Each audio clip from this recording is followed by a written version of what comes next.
April 6, 1945, 3:20 in the afternoon.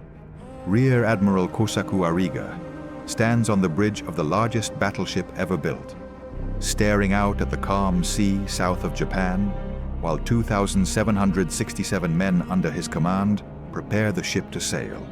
And everyone knows the truth, no one says out loud, this is a one-way suicide mission. Yamato has enough fuel for only a single trip to Okinawa, where she will face the entire US fleet with no air cover and no realistic hope of victory. And the plan is to beach the ship on the shore, turn her into a floating artillery battery, and die fighting until the last shell is fired and the last man falls. This is the story of Operation Tengo, Yamato's final voyage and the end of the battleship era. Before we begin, leave me a comment. Did you know Japan sent its most powerful battleship on a suicide mission with no fuel to return?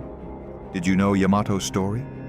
Tell me what you know about Japan's super battleships. Act 1. The Pride of the Imperial Navy. Understand why Japan is about to send its most valuable battleship to die senselessly in April 1945? You have to understand what Yamato represents and what her loss means to a nation that has already lost everything else. Yamato was built in absolute secrecy between 1937 and 1940 at the Kure Naval Arsenal, using techniques and materials that pushed Japanese naval engineering to its limits. She was the largest battleship ever commissioned, displacing 72,000 tons fully loaded, 20,000 tons more than any American battleship of the era. Her main battery consisted of 9 460mm guns in 3 triple turrets, the largest naval guns ever mounted on a warship, capable of firing 1,460-kilogram shells out to 42 kilometers with destructive power that could penetrate 650 millimeters of armor at 20 kilometers. Yamato's armor was equally staggering: a main belt of 410 millimeters of hardened steel, armored decks up to 200 millimeters, and turrets with 650 millimeters of frontal armor, making her, on paper, nearly invulnerable to conventional battleship gunfire. Japanese designers believed they had built an indestructible floating fortress that would dominate any naval battle through a combination of superior range, overwhelming firepower, and impenetrable protection. The philosophy behind Yamato reflected a 1930s Japanese naval doctrine called Kantai Kessen, the decisive fleet battle, where the Imperial Japanese Navy would meet the US Pacific Fleet in a Jutland-style clash, battleships trading long-range fire until one side was annihilated. In that vision, Yamato and her sister ship Musashi would be the unbeatable capital ships that shattered the enemy line and delivered total victory. But that doctrine was designed for the world of 1920, and by 1941, naval warfare had already changed fundamentally. Pearl Harbor proved carriers could destroy fleets without a single battleship shell being exchanged. Midway confirmed the battleship, as the decisive weapon was obsolete. And by 1945, the Imperial Japanese Navy has lost all its major carriers, most of its cruisers, 3/4 of its destroyers, and total control of the sea around Japan. The Navy that once dominated the Pacific from Pearl Harbor to the Indian Ocean is now reduced to hiding in Japanese ports, because going to sea means near certain death under overwhelming American air supremacy. Yamato spent much of the war as a floating hotel, hidden at Truk or anchored in Japanese bays, because Japanese commanders didn't want to risk their most prestigious ship in battles where carriers decided outcomes. She participated only in a few limited operations and at the Battle of Leyte Gulf in October 1944, where she sank an American escort carrier but was forced to withdraw under air attack. Her sister Musashi was sunk by American aircraft off Leyte after absorbing an estimated 19 torpedo hits and 17 bomb hits, proving that even super battleships could not survive massed coordinated airstrikes. By April 1945, Japan's strategic situation is desperate beyond any rational hope. The United States has captured Iwo Jima and is invading Okinawa, only 550 kilometers from Japan's main islands. The fall of Okinawa will give the US air bases from which to bomb Japan continuously and a harbor to stage the final invasion of the home islands, an invasion that could kill millions. Japan's army on Okinawa fights with ferocity, knowing they are buying time with their lives. But they are being systematically annihilated by superior American firepower. The Imperial Navy has no operational carriers. Its naval aviation is shattered. Fuel is so scarce, they can barely run destroyers on defensive patrols around Japan. All that remains of what was once a powerful navy is Yamato, anchored at Kure, alongside a few cruisers and destroyers with no useful mission. Because going to sea without air cover is suicide, and there is no air cover available. In Tokyo, the Naval High Command debates what to do with Yamato. Keeping her hidden while Okinawa falls is unbearable humiliation, but sending her out without air support against an American fleet operating with roughly 40 carriers near Okinawa is a guaranteed waste of the last symbol of Japanese naval power. Vice Admiral Seiichi Ito, commander of the Second Fleet, argues Yamato should be preserved for the final defense of the home islands. But he is overruled by a faction insisting that doing nothing while Okinawa is lost will destroy morale and the Navy's honor. On April 5th, Admiral Somu Toyoda, Commander-in-Chief of the Combined Fleet, issues the order for Operation Tengo. Yamato will sail for Okinawa with an escort of the light cruiser Yahagi and 8 destroyers.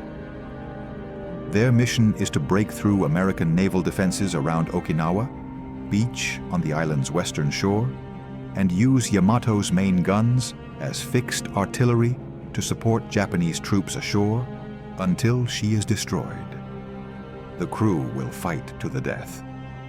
Survival is not expected. It is a naval kamikaze operation designed more as a symbolic gesture than for any realistic tactical impact. When the order reaches Kure, the reaction among Yamato's officers is a mix of resignation and fury, because everyone understands this is suicide with no useful purpose. Rear Admiral Ariga reads the order to his senior officers in tense silence and then asks, "Does anyone have objections?" No one speaks, because objecting to a suicide mission ordered by the High Command would be unforgivable cowardice.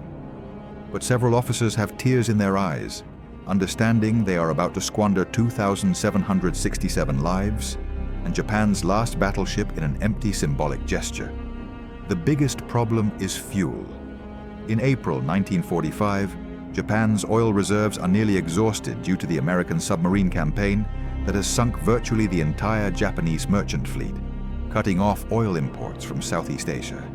Yamato needs 6,300 tons of fuel oil for a round trip to Okinawa and back, but the storage tanks at Kure contain only 4,000 tons total, and that is literally all the fuel available for the entire Navy. Fueling Yamato means no other ship can operate for weeks. Engineers calculate they can give her 2,500 tons. Enough for the one-way trip with a small margin for combat maneuvering, but absolutely not enough to return. That confirms the mission is suicide by design. There is no evacuation plan, no rescue plan. Ariga accepts the fuel, knowing his men are being sent to die with no hope of coming back. The crew receives the news that night, and the reactions range from silent determination to barely contained despair. Sailors write final letters to their families, knowing they will never see them again. Some visit the ship's shrines to pray. Others simply get drunk on their last night before sailing. Officers try to keep morale high by emphasizing the honor of dying for the homeland. But it is hard to disguise that this is a waste of life on a mission with no realistic military goals. Vice Admiral Ito, who will command the operation from Yamato, is a veteran of multiple naval battles and understands perfectly they are being sent to die for no real tactical purpose. In a final meeting with his officers, he says something that captures the entire tragedy. This mission is extraordinary stupidity, but orders are orders, and we will die as warriors. It is a remarkable admission. Even the commander believes the mission is senseless suicide.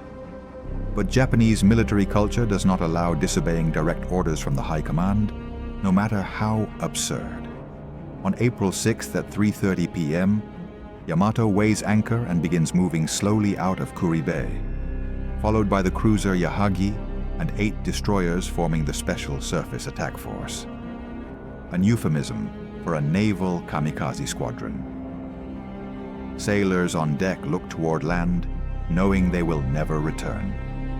And people in the harbor openly weep, watching the pride of the Navy sail toward certain destruction. Act 2.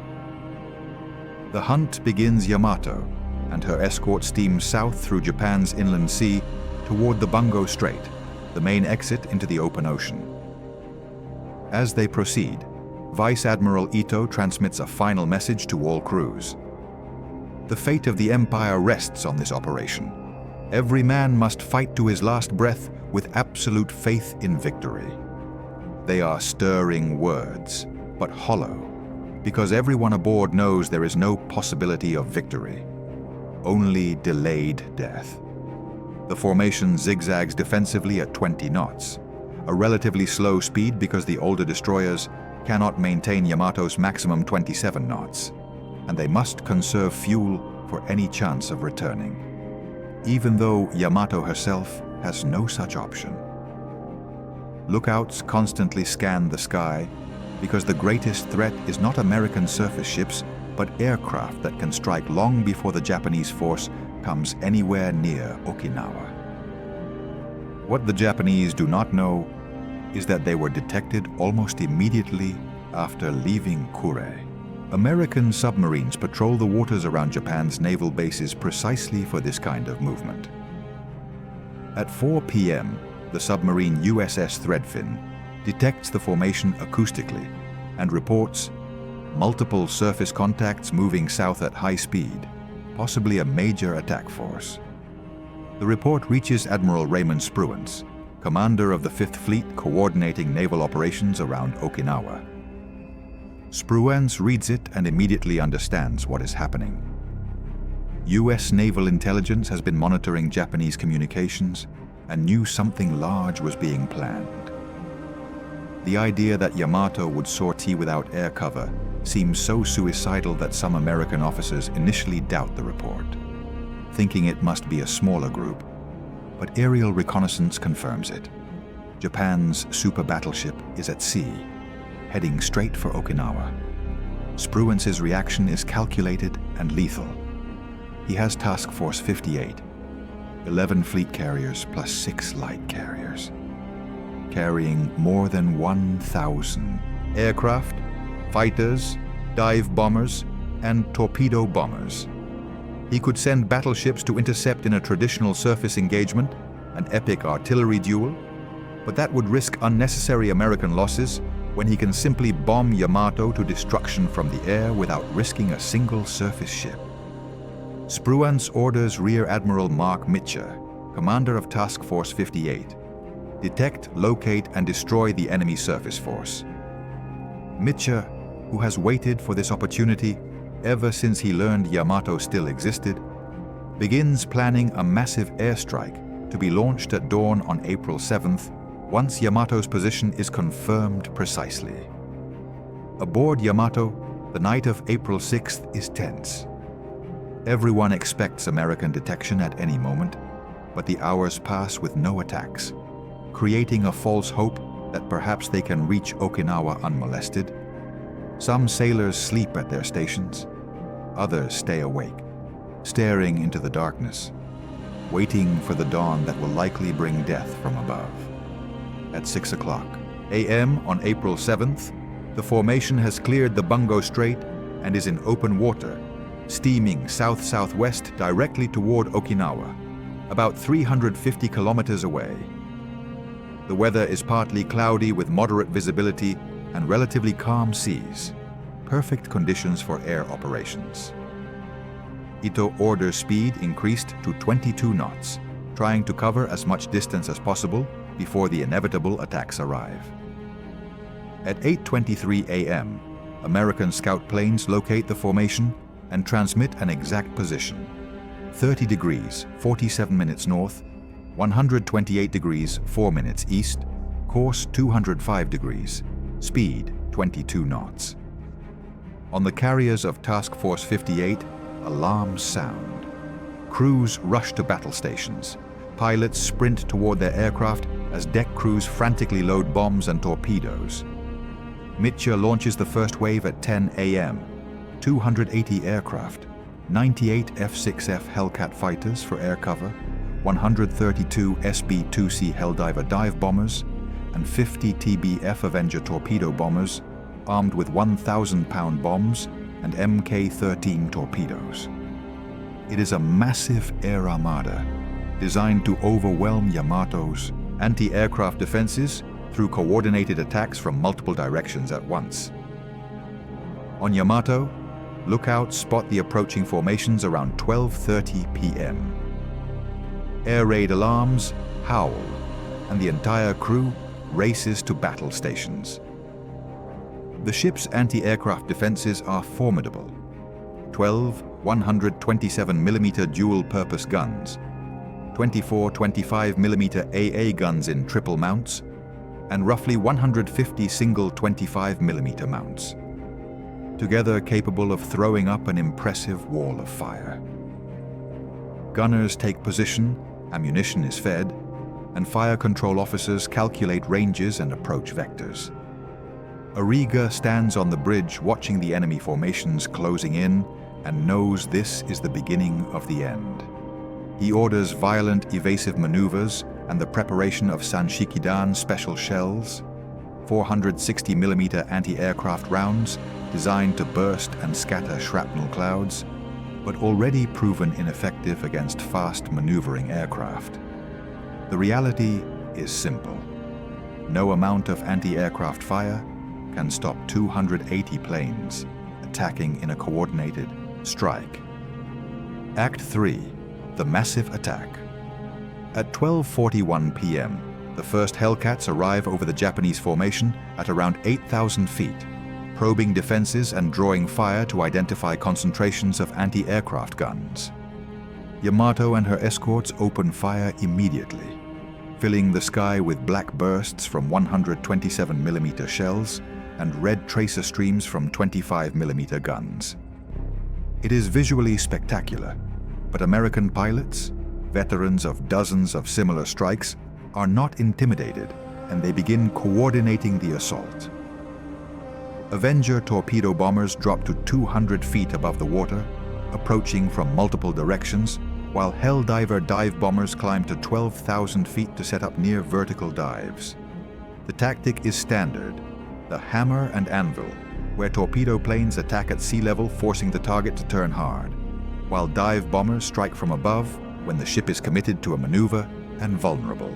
At 12:45 p.m., the first torpedo bombers begin their runs, charging toward Yamato's portside at maximum speed, while Japanese gunners desperately try to shoot them down. One Avenger is hit by 127mm fire and explodes in a fireball before releasing its torpedo, but the others keep coming. The second Avenger drops its torpedo at 800 meters and breaks away sharply as the 900-kilogram weapon races at 33 knots straight toward the hull. Ariga sees the torpedo wakes and orders full rudder to starboard, trying to present a narrow bow. But Yamato is so massive, her turning radius is enormous, and she cannot evade them all. The first torpedo slams into the port bow with a huge blast that tears a 10-meter hole in the hull, Water floods forward compartments, but automatic watertight doors slam shut, containing the damage at first. But that is only the first hit, and the attack is just beginning. More Avenger waves surge in from every angle, launching torpedoes that converge from port and starboard simultaneously. A second torpedo hits amidships on the port side, tearing another massive breach. A third and fourth detonate near the engine rooms, causing severe damage to propulsion systems. As torpedo bombers hammer from sea level, dive bombers begin plunging from 12,000 feet. Helldiver pilots roll inverted and dive at more than 400 miles per hour, aiming for the ship's center where anti-aircraft coverage is less concentrated. At 2,500 feet, they release their 1,000-pound bombs and yank hard to pull out as the bombs fall. Many bombs strike Yamato's armored decks with tremendous explosions, but the 200mm plating resists most direct hits, causing mostly superficial damage. Yet some bombs slam into less protected areas: superstructure, funnel, gun mounts, shattering equipment, and slaughtering exposed crews. One bomb penetrates near main turret number 2 and detonates inside, igniting a massive secondary fire that kills dozens and damages fire control systems. Another hits the bridge area, wrecking communications and killing officers coordinating anti-aircraft defense, leaving the ship partially blind. The light cruiser Yahagi and the destroyer escort are also attacked ferociously, because the Americans know they must neutralize the screen before concentrating fully on Yamato. Yahagi takes 3 torpedoes in quick succession, her engine rooms devastated, leaving her dead in the water and burning. The destroyers maneuver violently, firing every anti-aircraft weapon they have, but one by one they begin to take hits. By 1 p.m., after only 20 minutes, the Japanese formation is in chaos. Yamato lists 5 degrees to port from accumulating flooding, her speed reduced to 18 knots, fires raging in the superstructure. Damage control teams attempt counter-flooding on the starboard side to correct the list, but the damage is so extensive they cannot keep pace with the water pouring in. And then the second wave arrives. Act 4, the final agony. At 1:30 p.m., another 100 American aircraft roar in. More torpedo bombers and dive bombers, immediately attacking Yamato, now slower and already wounded. The tactic is again saturation. So many simultaneous attack vectors that the anti-aircraft defenses cannot concentrate effectively on any one group. 4 torpedo bombers strike from the starboard side, which Yamato has tried to protect by maneuvering, but now with reduced speed and damaged control, she cannot evade effectively. All 4 torpedoes slam in one after another near the starboard engine rooms, causing catastrophic damage. Speed drops to 10 knots. The list increases to 10 degrees to port. In the engine spaces, the heat becomes unbearable, ventilation is damaged, steam from ruptured pipes fills compartments as engineers struggle to keep machinery alive. Lights fail as generators go down, leaving only emergency lighting, and communications to the bridge flicker in and out because cables have been severed by blasts. Ariga understands the ship is dying, but he orders the force to continue toward Okinawa, because surrender or retreat are not options in Japanese military culture, and in any case, they have no fuel to return. Speed falls to 7 knots, barely faster than walking. The list increases to 15 degrees, making it difficult to even stand on the slanted decks. More bombs smash the superstructure, destroying key command areas and killing senior officers, Vice Admiral Ito among them, leaving command fragmented. Ariga, surviving on an auxiliary bridge position, tries to coordinate, but communications are so wrecked he can barely reach different sections of the ship. Anti-aircraft guns continue firing, but many mounts are destroyed or unmanned because crews are dead or wounded. By 2 p.m., the list reaches 20 degrees. Yamato is clearly doomed. There is no way to correct the tilt with structural damage this severe and so much water inside the hull. Engineers report the engine rooms are flooding and propulsion cannot be maintained much longer. Multiple compartments are ablaze and damage control teams are overwhelmed by the scale of devastation. Ariga orders preparations for abandonment, but he knows it is largely futile. They are hundreds of kilometers from the nearest land, and the remaining escort destroyers are too busy trying to survive to rescue swimmers. Some crew begin jumping into the sea from the slanted decks, while others stay at their posts, following orders to the very end. At 2:20 p.m., the list reaches 35 degrees, and Yamato begins rolling to port in a slow, horrifying motion. Men on deck cling to rails as the ship tilts further and further. Heavy equipment slides across the decks, smashing into bulkheads. The 460mm turrets, each weighing around 2,700 tons, begin shifting in their mountings with the sound of tortured steel. Ariga remains on the auxiliary bridge with the Japanese naval flag tied to his waist, determined to go down with his ship in the tradition of naval commanders. Around him, surviving officers stand at attention, knowing these are their final moments. Some shout "Banzai" as the ship continues rolling and seawater begins to flood the bridge. At 2:23 p.m., the list passes 45 degrees, crossing a point of no return where physics makes a full capsize inevitable. The main turrets finally break loose and crash through internal structures toward the port side, adding thousands of tons of shifting weight that accelerates the roll. Steam lines rupture, filling the air with deafening shrieks and superheated vapor that kills men in interior compartments instantly. Hundreds are now in the water, swimming desperately away, because when the ship sinks, it will create a massive suction that can drag anyone nearby down with it. Some have life jackets. Many do not, and within minutes they begin to drown, exhausted in the roughened sea. And then, at 2:23:45 p.m., the final catastrophe. As Yamato reaches roughly a 90-degree roll, one of her main magazines, packed with tons of explosives for the 460mm guns, is flooded by seawater, triggering an electrical short that ignites the propellant. The explosion is apocalyptic.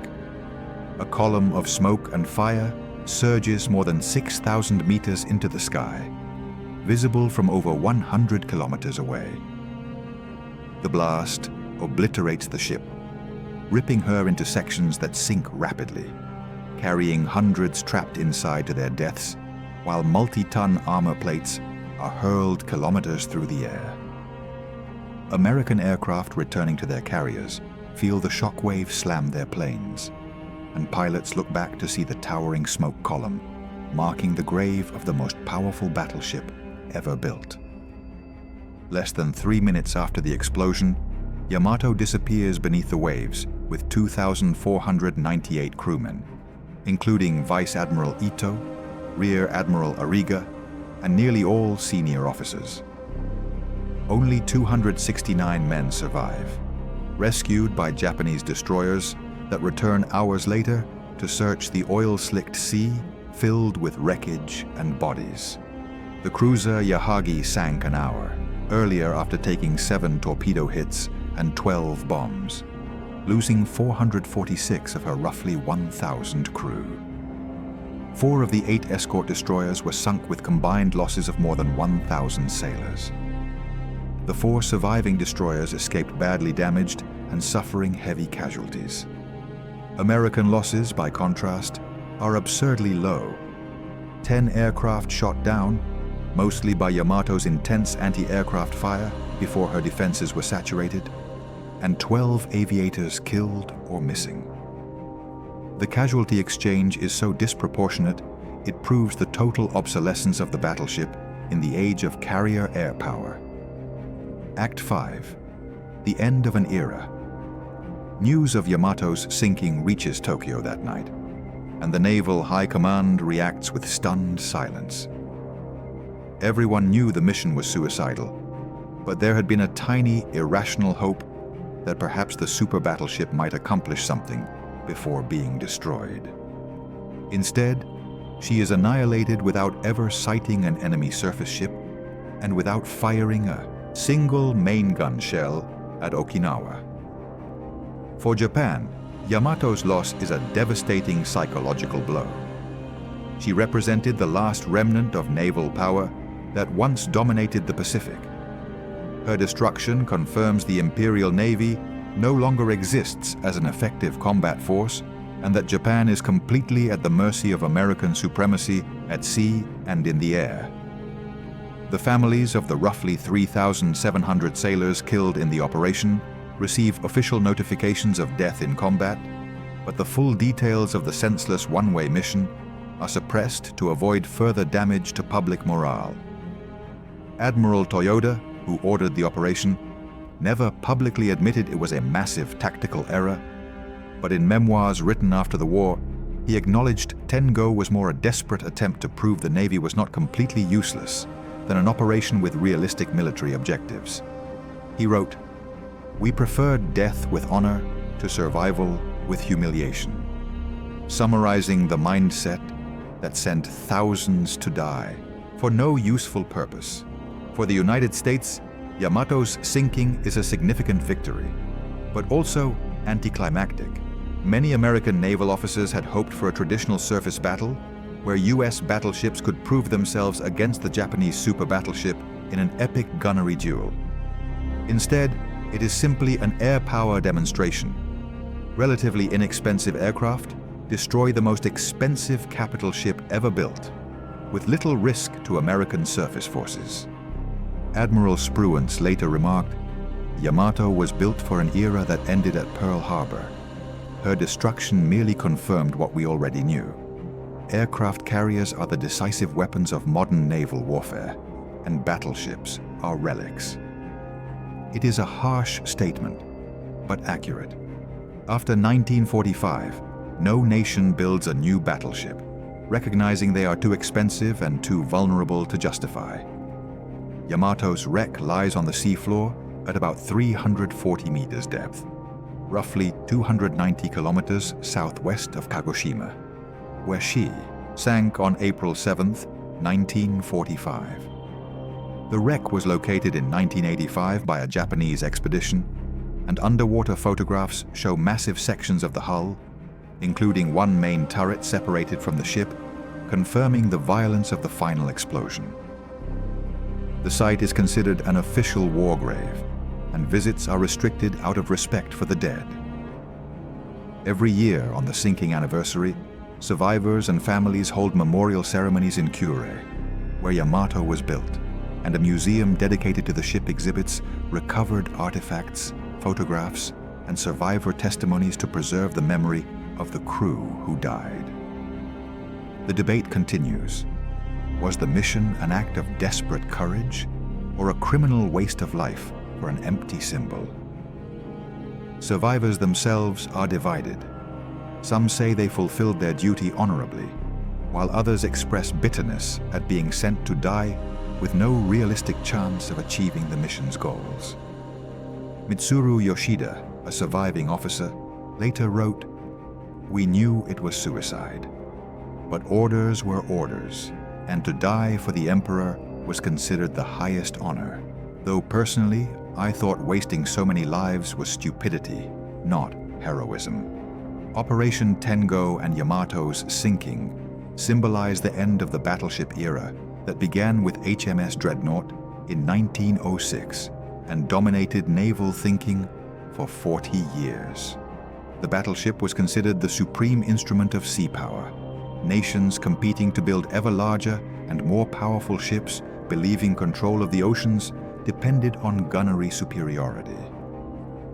Pearl Harbor showed aircraft could sink battleships in harbor, Midway showed carriers decided fleet battles, and Yamato proved that even the most powerful battleship ever built could not survive coordinated mass air attacks. After 1945, surviving battleships were mostly scrapped or turned into museums, with only a few briefly reactivated for shore bombardment in later wars. And none ever fought another major surface action. The last battleships built were America's. Iowa-class, which served intermittently into the 1990s, but largely firing cruise missiles rather than their main guns, proof that even the survivors had to adapt to the missile age. Yamato's legacy is complex. She represents a breathtaking feat of Japanese naval engineering, pushing what was physically possible, but also a fundamental strategic failure. The refusal to recognize naval warfare had irreversibly changed. Japan poured enormous resources into super battleships that were obsolete before they were finished, while the United States built dozens of carriers that dominated the Pacific. Military history is full of examples where once dominant technology becomes obsolete almost overnight when new technology emerges. Medieval cavalry ruled until portable firearms made it vulnerable. Fortified castles were impregnable until siege artillery shattered them. Battleships were supreme until carrier aviation made them outdated. Nations that fail to recognize these paradigm shifts and cling to old doctrines inevitably lose to enemies who embrace new realities. Epilogue. Lessons from the fallen giant. Yamato's sinking remains one of the most significant naval events of World War II, not because of its tactical impact, which was minimal, but because of what it symbolized: a fundamental transformation in naval warfare. The most powerful ship ever built was destroyed in less than 2 hours by aircraft that individually cost a fraction of her price, proving that coordinated massed force can defeat individual excellence when the underlying technology changes. The death toll, around 3,700 Japanese sailors in Operation Tengo, is staggering, especially given that they accomplished literally nothing tactically. Yamato never reached Okinawa. She never fired a single main gun shell at the targets she was supposed to bombard. It was a suicide mission with no practical military purpose, designed more to preserve perceived honor than to achieve real objectives. And that makes the deaths even more tragic. The families of the dead received government pensions, but many experienced post-war stigma because Japan was ashamed of military decisions that led to catastrophic defeat. Only decades later, when emotions cooled, could there be honest discussion about whether sending Yamato on a one-way mission was the right decision, or a criminal waste of young lives. For the United States, the operation confirmed the naval doctrine it had developed during the war. Carriers project power hundreds of kilometers, while surface ships remain comparatively safe. That doctrine would dominate American naval thinking for the next 80 years, with carriers becoming the core of fleets and battleships permanently retired. The contrast between Yamato and American carriers is instructive. Japan spent an estimated $250 million building 2 super battleships that fought in few battles and were quickly sunk, while the United States built 24 Essex-class fleet carriers for similar overall cost. Carriers that dominated the Pacific for 3 years and helped sink hundreds of Japanese ships. The difference was not engineering quality. It was understanding which technology was decisive. In the end, Yamato's story is a tragedy of national pride and obsolete thinking. Leaders clinging to past doctrines instead of adapting to new reality. The ship is the final gasp of an age when tonnage and armor determined sea power, before aircraft range and speed made those factors irrelevant. Her crew did not die for lack of courage. They died because they were sent to fight the war of yesterday, with the weapons of yesterday, against an enemy that had embraced tomorrow. This was the story of Yamato's final voyage. The suicide mission that killed 3,700 sailors without achieving anything. The end of the battleship era, and the proof that war changes when technology changes, making even the most powerful weapon obsolete when the paradigm shifts. Leave me a comment. Did you know Yamato's story before?